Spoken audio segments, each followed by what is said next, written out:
Hey everyone, Allison here. It is a beautiful sunny day, warm 70 degrees in Seattle. So why am I wearing a rain jacket? I'll tell you why, because our Airstream is leaking.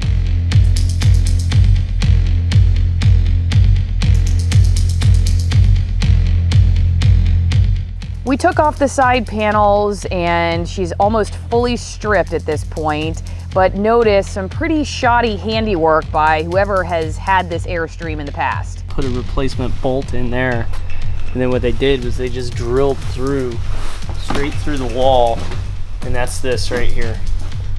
So come over here. See all this wetness right here? Mm-hmm. Well, it's because this was bolted against the interior panel and not flush against the exterior panel, which is part of the reason why there's a leak there. See, that's how it's supposed to be? Yep. And that's how it is. Oh, okay, yeah. And that's why there's a hole through the panel, and there's this nut sticking out. And that's why it leaked? That's part of the reason it leaked. I mean, it leaked there. There's leaks all over this tin can. And because of all those holes that are not really supposed to be in our panels and in the walls, our Airstream, well, it sort of is like raining on the inside. Okay, raining is sort of dramatic, but it definitely leaks. And it doesn't just leak in one part, it leaks in all parts of the trailer. I can grab that. No, you didn't interrupt.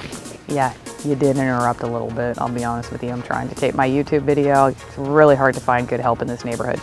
Anyway, back to what I was saying. Did we overspend on the Airstream? That is the big question for me. Lynn says no, still happy with it. We spent $12,200. It's a 34-foot 1992 Airstream Excella triple axle. They don't make these puppies anymore, so that's pretty cool, right? But the more we take off the panels on the inside, the more we see damage that we just didn't know about before. It's just kind of eye-opening, I guess, as to how something can look on face value until you start peeling back the layers of the onion, so to speak. Definitely makes me feel better about the fact that we've stripped it down. Just because, like, here, there's a significant amount of water coming in right here and over here. So I think the timing is going to work out pretty good for us. The fact that, like, we're getting this interior, like, just about stripped out by the time the weather's going to start getting nicer, because we're definitely going to need some nice weather to, like, you know, get this floor situation figured out.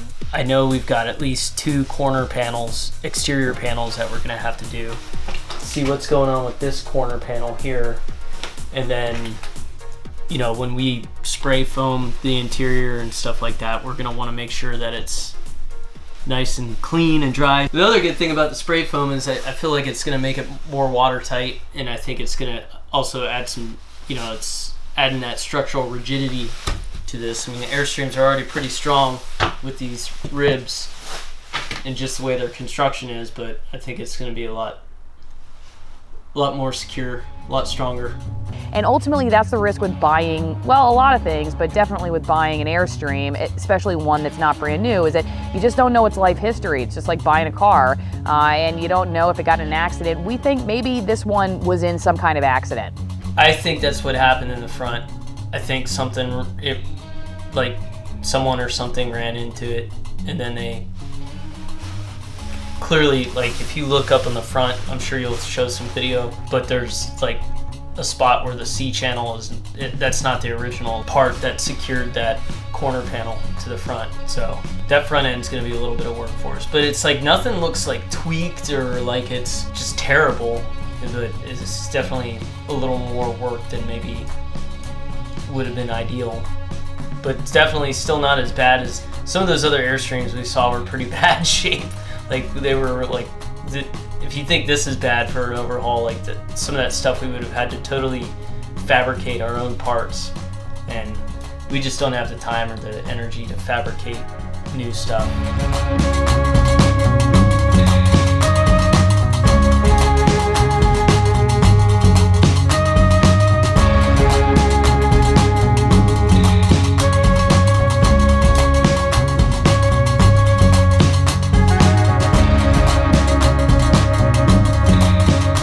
right, so since it's a beautiful sunny day, I guess I can go back to working in the Airstream without a rain jacket, which again, probably a little dramatic anyway, because it's not like you're taking a shower in your living room. It's not that bad, but you do notice there's like moldy fiberglass when we were taking it out, and things that we had stored in there were getting damp. So at least we know that now, and we can take action to prevent that in the future.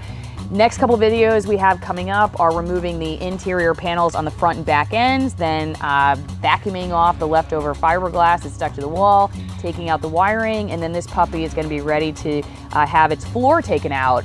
And we are super excited to see what is under that subfloor. Oh my. We have seen droppings and signs of it, and it could get bad. It could be like an episode of not really Naked and Afraid, but perhaps something from National Geographic, but we will save that for another video. Don't forget to subscribe to the channel if you're interested in all this. Again, I'm Alice and my husband Lynn. We are basically taking this Airstream to become our new home so we can park it on property someday, hopefully in the near future, start a family homestead and live the American dream off the grid-ish.